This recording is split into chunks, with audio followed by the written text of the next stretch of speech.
ایک اور عمل ہے، وہ آپ اگر کر لیں، یہ اس کے لیے بھی ہے جس نے قربانی کرنی ہے، اور یہ اس کے لیے بھی ہے جس نے قربانی نہیں کرنی اور اس کو کہیں سے قربانی کا گوشت مل جائے۔ یہ سب کے لیے ہے۔ ایک بوٹی لے لیں یا ایک گوشت کا ٹکڑا لے لیں۔ ایک بوٹی سے لے کر گوشت کے ٹکڑے تک یہ عمل ہو سکتا ہے۔ بوٹی سے لے کر گوشت کے ٹکڑے تک یہ عمل ہو سکتا ہے۔ یہ ہمارے اکابر نے اپنی کتابوں میں لکھا ہے۔ اس کے بڑے فائدے ہیں اور اس کے بہت نتائج ہیں، لیکن شرط یہ ہے، ذرا غور سے سنیے گا، یہ صرف قربانی کے گوشت کے لیے عمل ہے۔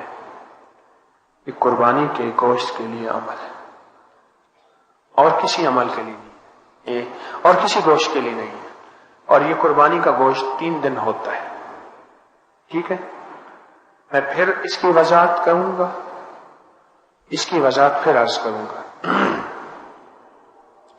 کہ آپ نے خود قربانی کی ہے یا آپ کو قربانی کا گوشت ملا ہے۔ اللہ اکبر، اس کی ترکیب ذرا غور سے سنیے گا۔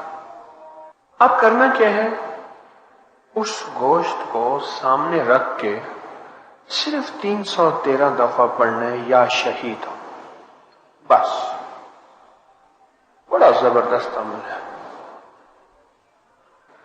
اب اس کے فائدے سنیں۔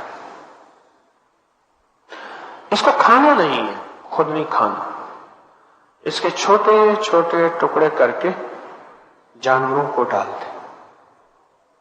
اگر مچھلیاں ہوں تو سب سے بہتر، تالاب، دریا، نہر، یقین ہے اگر مچھلیاں ہوں، ورنہ چیل، کوے، کتے، بلیاں، جانور اللہ کی مخلوق، ان کو ڈال دیں،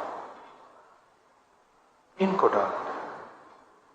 اس دوران ایک واقعہ یاد آیا۔ ایک جگہ میں صحرا میں گیا تو صحرا والوں نے بکری ذبح کی، اور بکری جب ذبح کی تو انہوں نے سری پائے پھینک دیے۔ کون جلائے، کیا کرے؟ میں نے ان سے کہا کہ سری پائے جو ہے وہ آپ نے کیوں پھینک دی؟ ان میں ایک بابا تھا، مجھے آج بھی یاد ہے، نمبردار اللہ وسایا اس کا نام تھا، داڑھی کو، مونچھوں کو وہ مہندی لگاتا تھا، بابا فوت ہو گیا۔ اس نے مجھے ایک بات کہی، اور وہ بات کتابوں میں مجھے تصدیق کے ساتھ ملی۔ کہا کہ پیر سیاں اتھا کو میاں ہستیاں ہی ہونے جڑے نظر نہیں آدیاں، ول ہونا دے تحفے تحائف دینے سے نہ تو ول ساکو کھا لے سا۔ اگر سارا کچھ ایسا خود کھا ونیوں، سب کچھ اگر ہم خود کھا جائیں تو ایسے لوگ بھی ہوتے ہیں جن کے لیے ہم کچھ چھوڑ دیتے ہیں، وہ پھر کھاتے ہیں ورنہ ہمیں کھا جائیں۔ اب یہ گوشت کا مقصد سمجھ آیا؟ اچھا، اب آپ کہیں گے قربانی میں تو اتنا گوشت، اتنے چھچڑے، اتنی سریاں، اتنا کچھ ہے، لیکن میں کہوں گا خود چھیننا اور بات ہے، ہاتھ سے دینا اور بات ہے۔ اب نقطہ سمجھے؟ ایک ہے خود اٹھا کے کھا لینا، ایک ہے گرا پڑا کھا لینا، ایک ہے آپ اپنے ہاتھ سے اللہ کے مبارک نام سے اسے بابرکت بنا کے دیں۔ اب کھائے گا کون؟ یہ چوڑا خبیث کافر جن تو کھا نہیں سکتا۔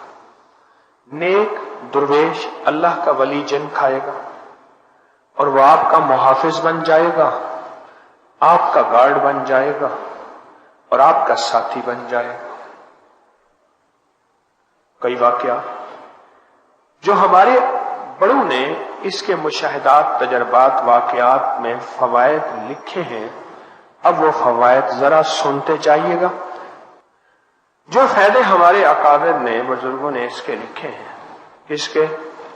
گوشت جس پہ اول آخر 3 دفعہ درود پاک اور 313 بار یا شہید۔ پہلا فائدہ یہ لکھا ہے کہ جو بندہ یہ عمل کر کے بے زبان جانوروں کو یہ ڈالے گا، بس لفظ اتنا ہے، بے زبانوں کو ڈالے گا، تو اللہ پاک جل شانہ اسے بے زبانوں کی دعاؤں میں حصہ عطا فرمائے گا۔ بے زبان دعائیں بھی دیتے ہیں، بد دعائیں بھی دیتے ہیں۔ میں کہتا ہوں میرے پاس تو بڑے واقعات ہیں، بڑے مشاہدات ہیں۔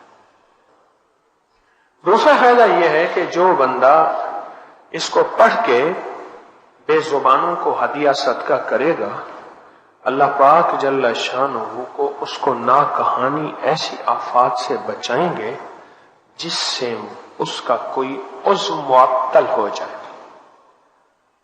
عضو معطل سے مراد بہرا ہو جائے، کان، آنکھ سے اندھا ہو جائے، یا لولا لنگڑا، یا ٹانگ کٹ جائے، ہاتھ کٹ جائے، آنکھ نکل جائے، یا زبان کینسر کی وجہ سے کسی وجہ سے کٹ جائے، یا بازو یا انگلی، یعنی اللہ پاک اس کے جسے پرانے بابے کہتے تھے اللہ نور بازو سلامت رکھنا، نور بازو، نور سے مراد آنکھیں اور بازو سے مراد ہاتھ پاؤں جسم اعضاء۔ جو یہ عمل کرے گا اللہ اس کے نور بازو سلامت رکھے۔ کتنا بڑا فائدہ ہے، اور یہ سال کے بعد یہ بابرکت عمل آنے والا ہے۔ سال کے بعد یہ بابرکت عمل آنے والا ہے، اور اس برکت والے عمل کی تاثیر کمال ہے اور بہت زیادہ ہے۔ اب تیسرا فائدہ سنیے، جو شخص اس عمل کو کسی عضو کی نیت کر کے کرے گا اس کا وہ عضو ٹھیک ہو جائے گا۔ مثلا گردوں کا مریض ہے تو گردوں کے بدلے اللہ اس گوشت کو، وہ گردوں والا گوشت ٹھیک ہو جائے گا۔ جگر کا مریض ہے، کسی بھی تکلیف جسم میں کوئی تکلیف ہے اس تکلیف کی نیت کر کے کرے گا اللہ اس کے بدلے وہ تکلیف ٹھیک کر دے گا۔ اور چوتھا فائدہ اگر عورت بے اولادی کی نیت کر کے کرے گی، یا ماں کرے اور بیٹی اور بیٹوں کی اولاد کی نیت کر کے کرے کہ مولا ابھی یہ جوان نہیں ہوئے یا جوان ہو گئے ہیں، شادیوں کے قابل ہیں یا شادیاں ہو گئی ہیں، تو ان کی نسلوں کو بے اولادی کے داغ سے بچانا، اللہ ان کو اولاد اور ان کی نسلوں کو اولاد سے انشاءاللہ نوازے گا۔ کتنا زبردست عمل ہے، کتنا زبردست عمل ہے۔ اور انوکھا فائدہ بتاؤ جو مجھے ملا، ملنے سے مراد جو مجھے سننے میں ملا، پڑھنے میں ملا، اس کا انوکھا فائدہ وہ یہ ہے کہ جو بندہ جتنے بڑے گوشت کے ٹکڑے پہ یہ عمل کرے گا اللہ پاک اتنا بڑے سونے کا ٹکڑا اسے عطا کرے گا، اتنا بڑا۔ اور دوسری ایک اور بزرگ ساتھ بیٹھے تھے، انہوں نے یہ بیان کیا، دوسرے نے بیان کیا، فرمایا کہ اتنا بڑا اللہ اس کو رزق اتنا وسیع عطا فرمائے گا۔ اس کا دوسرا معنی یہ ہے کہ ضروری نہیں سونے کا ڈلا، سونے کا ٹکڑا، سونے کا پیس ملے، اللہ پاک اتنا زیادہ اس کو وسیع رزق عطا فرمائیں گے، اتنا بڑا رزق اللہ پاک اس کو عطا فرمائیں گے، اتنا بڑا رزق اللہ اس کو عطا فرمائے۔ اگلا فائدہ سنیں، اور بہت زبردست فائدہ ہے۔ جو شخص اس کو نسلوں کے نصیب اور مقدر کی نیت کر کے کرے گا، نسلوں کے نصیب اور مقدر کر کے نیت، نسلوں کے نصیب اور مقدر کی نیت کر کے کرے گا، اللہ اس کی نسلوں میں فقر، فاقہ، غربت اور تنگ دستی، اللہ اس کے نسلوں کو فقر، فاقہ، غربت اور تنگ دستی سے بچائیں گے۔